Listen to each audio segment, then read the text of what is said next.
Making the Move with Patty Tip. Hi, Patty Blosfeld here, real estate agent with Coldwell Banker Realty in Morristown, New Jersey, and thanks for stopping in my video series, Making the Move with Patty Tip.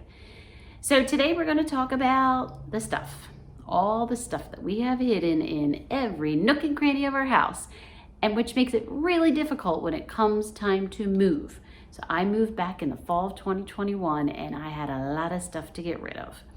So here are some ideas on ways that you can actually make some money. Now, I'm sure there's lots of other ways, so I would love it if people would comment on, ways that they did, because hey, let's all help each other.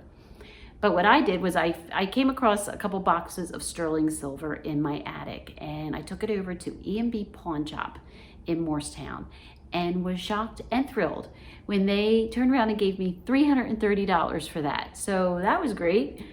I had a set of china dishes. So my daughter put that on Facebook Marketplace. Somebody drove over from Philly, gave us $50 for it. So again, that was really cool.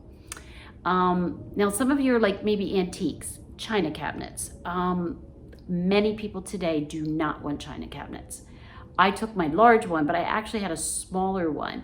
So I called an antique store who said they were very interested in it. So they came to my house, they took my china cabinet, they walked around, took some oak chairs that I had, they bought some like little figurines that I had, and gave me a check for $145. So again, that was really cool.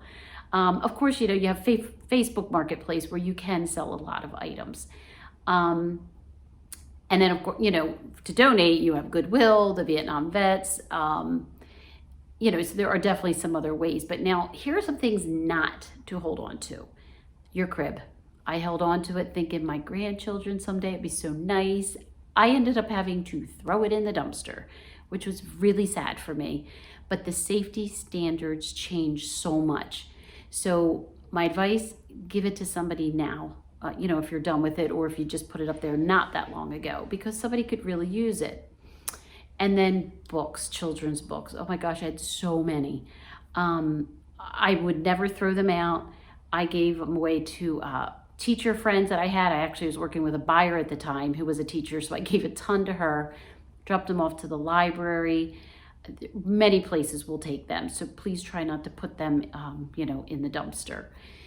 So I have more tips on how to get rid of stuff. And a great thing that I did, that I got rid of so much stuff in a very short period of time, and it was awesome.